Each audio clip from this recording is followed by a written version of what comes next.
Hey YouTube, it's Grace, and if you didn't know already, Minecraft has decided to add more paintings to the game, so I'm bringing back my painting series and doing the new ones. When I started recording this video, I only knew about the 5 new ones, but then partway through, I saw the announcement that they're actually adding 15, which I'm not sure if that means 15 in total or 15 new ones and 20 in total, but either way, I'm going to be making all of the new ones. I decided to start with this one, which is a cute little rose painting. It's also, I think, the only 1x1, so it's going to be the simplest. And as always, I'm going to be having tutorials up on my Etsy here, which I will have linked in the description. Feel free to use this video as a tutorial, but if you need something a little bit more in-depth and structured, then those are there for you. But without further ado, let's get into it. So this is the canvas I'm going to be using for this painting, which is 12 by 12 inches. And my reference picture here is 16 by 16 pixels. So let's get this unwrapped and make the grid. I was actually watching a video about these new paintings earlier today, trying to find like a good reference picture for it. And I learned that this is the first time that Mojang has added new paintings into Minecraft in like 12 years or something ridiculous like that. And I think the timing of my series ending and them adding new paintings is just ridiculous. For marking out the grid, I'm going to be using this ruler and a pencil. And the way that I figure out the size of each pixel is I take the 12 inches of the canvas and divide it by the 16 pixels of the reference, which gives me 0.75. So each pixel is going to be 3/4 of an inch. Now that I have all of these lines marked out, I'm just going to use my ruler to connect them.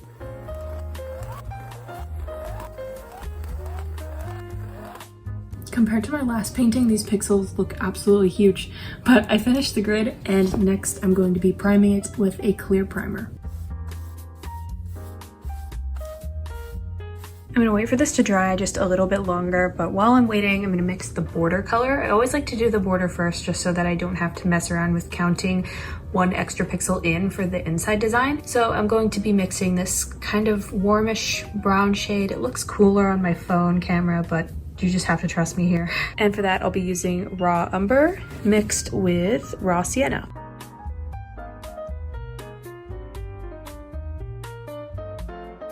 Now, if the border were dry, I would keep painting, but since it's wet and I don't want to get paint all over the side of my hand, I'm going to let this dry before I do anything else. I just let this dry overnight, so now it's time to start painting. I think I'm going to start with the different shades of red in the flower. This is the color I mixed first, which is the darkest red, which I just used a combination of these two. And to figure out where the pixels went, I just looked at the reference and counted 7 over and 7 up, and then made a little dot where each pixel was.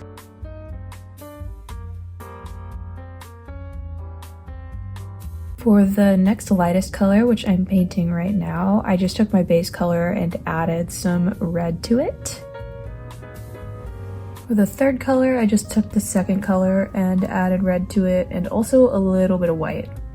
For the fourth color, I needed it to be lighter, but I also needed it to be warmer. So instead of taking the third color and adding white, I added yellow, and that allows it to keep more of like the orange warm tints, I didn't want it to turn pink.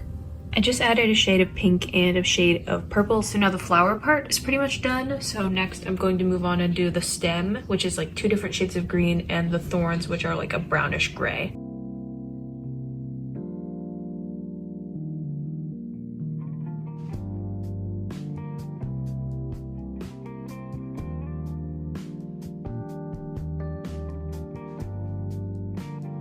I'm working on some of the pixels around the ground area now, which I just took this brown color and mixed it with some of these purple colors. So I took a break of painting just to go have lunch, and I checked my Instagram DMs, and a bunch of people shared Minecraft's newest Instagram post, and apparently they're not just adding 5 new paintings, they're adding 15! So your girl has her entire summer blocked out worth of YouTube content now. Honestly, the paintings look really cool and I'm excited to do them, but also like I thought I was done, so I guess I'm not. Anyway, back to the painting. I'm gonna start with this darkest blue color here at the top, which I mixed this by using sky blue and ultramarine.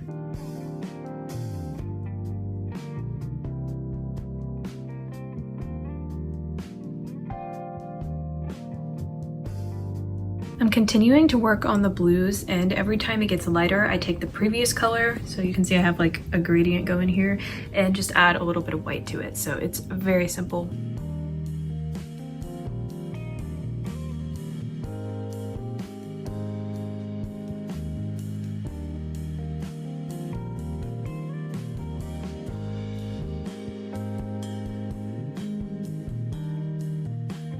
And just like that, the first coat is done. This actually didn't take me too long, so I'm gonna just go ahead and start right on the second coat. Some of the blues in the background are still wet, so I'm gonna do the second coat of the reds first. And the point of adding a second coat at all is just to clean up the lines and make the paint more opaque. I also will sometimes adjust the colors a little bit depending on if I think they need to be lighter, darker, cooler, warmer, etc. So I accidentally forgot to film like all of that, but I'm moving on to the second coat of the ground area colors next, and then I'll do the greens.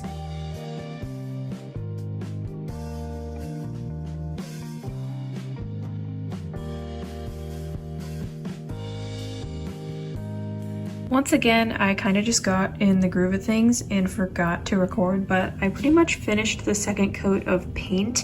I made sure to do the border last just so that I could keep that inside line as clean as possible. So now I'm gonna let this dry for a few hours, and then I'm gonna do the details. I also somehow got paint all over my laptop, and now my hands are also low-key covered in paint. It's been a few hours now. Some of the colors did need a third coat, like the greens, and then there's a pixel or two around this area that did, but I'm happy with how it looks now, so I'm going to move on to the detailing. And I think I'm gonna do most of that in the sky area, since it's like there are larger chunks of the painting that are all the same color. So I'm gonna be paying very close attention. Like I can see a little bit of detailing here, maybe up here, where I'm gonna mix the darker color with the lighter color 50-50 to get like a transition color and then blend it out.